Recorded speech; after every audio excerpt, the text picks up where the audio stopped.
Buenos días, chicos, encantado de estar aquí otra vez con vosotros y bueno, espero que estéis todos bien. Pablo, Andrea, Nerea, Jaime, Carlos, bueno, todos, ¿vale? Vamos a continuar con el tema del realismo en la novela en Europa. Y en concreto hoy vamos a hablar de lo que va a suceder sobre todo en Inglaterra y un poquito también en Estados Unidos. Podríamos decir que toda Europa vive durante la segunda mitad del siglo XIX una compleja situación económica, social y espiritual motivada por la revolución industrial y el acceso al poder de la burguesía. La narrativa realista se encargará de ser testigo de todo ello y, lógicamente, su desarrollo será mayor en aquellos países con sociedades burguesas más consolidadas, como podía ser, y sobre todo, Inglaterra. Allí brilla con luz propia la figura de Charles Dickens, pero no va a ser el único. Inglaterra era ya un país de arraigada tradición lectora, y la consolidación de la novela por entregas o folletín, vendida por capítulos a poco precio o con el periódico, provoca una auténtica pasión que hace a los escritores ídolos de su público. Condicionadas por este sistema, las novelas de la época suelen ser extensas, de estructura itinerante y llena de suspense, y con final feliz, puesto que de lo que se trataba era generalmente de atrapar la atención semana tras semana del lector.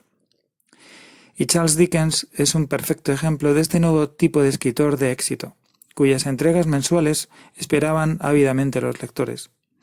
En su infancia, sin embargo, se vio obligado a trabajar duramente cuando su padre fue encarcelado por deudas. Sus primeras obras fueron los papeles póstumos del Club Pickwick, de tono humorístico, y Oliver Twist, sombría histórica de un pobre huérfano. Este filón melodramático y sentimental se prolonga en otras novelas o relatos, como el famoso cuento de Canción de Navidad.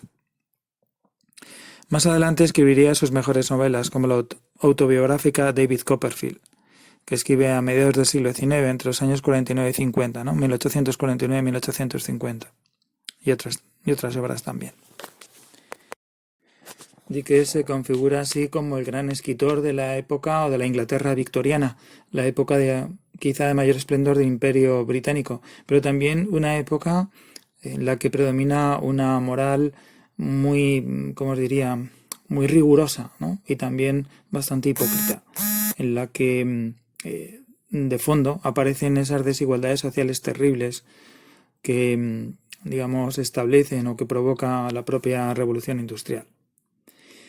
Esa moral dominante de la sociedad victoriana, de alguna manera, también va a ser, digamos, vulnerada por el propio Charles Dickens en su vida real, ¿no? No tanto en sus novelas, que la critica duramente, pero sí en su propia biografía, donde sabemos, por ejemplo, pues que no fue fiel a su esposa, y de hecho sabemos también que protagonizó tuvo que ver mucho con un accidente que sufrió el propio Dickens, un accidente de tren, en el que él intentó pasar desapercibido y como que no constase que viajaba en ese tren, precisamente porque iba acompañado de su amante, ¿vale? Este accidente terrible de ferrocarril que, digamos, formó parte de las primeras páginas de todos los periódicos de la época, va a ser el tema, digamos, o el motivo que va a provocar en él la creación de un relato que tenéis recogido en vuestro cuaderno y que si podemos, si nos da tiempo cuando volvamos,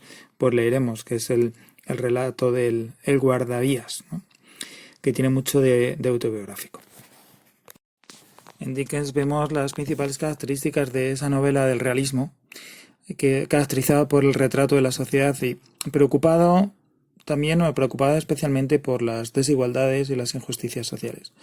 Además, Charles Dickens, o las novelas de Charles Dickens, mejor dicho, presentan también como característica el protagonismo de los niños, algo que nos recuerda a la novela picaresca española, de la cual Charles Dickens pues era un gran admirador. Pero como os decía al principio, Dickens no es el único autor importante e interesante de esta época.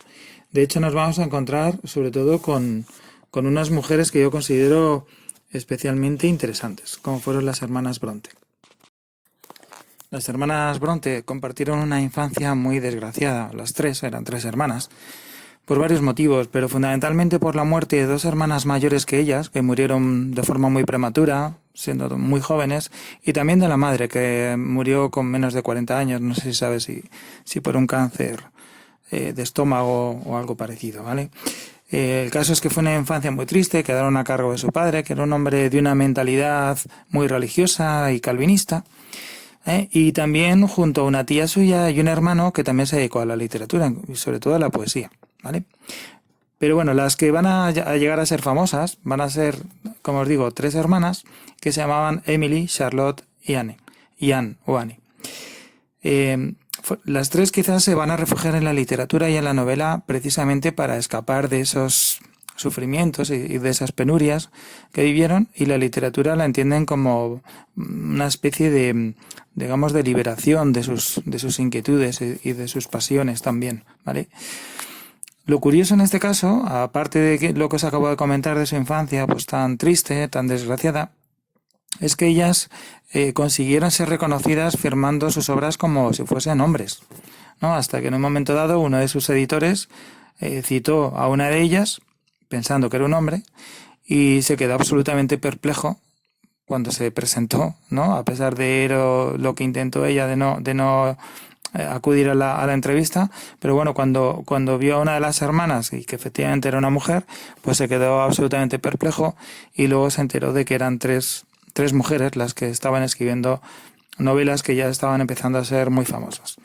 En concreto, pues Emily Bront quizá, bueno, escribió solamente Cumbres Borrascosas, que es quizá la novela más famosa, una obra de pasiones absolutamente desbordadas.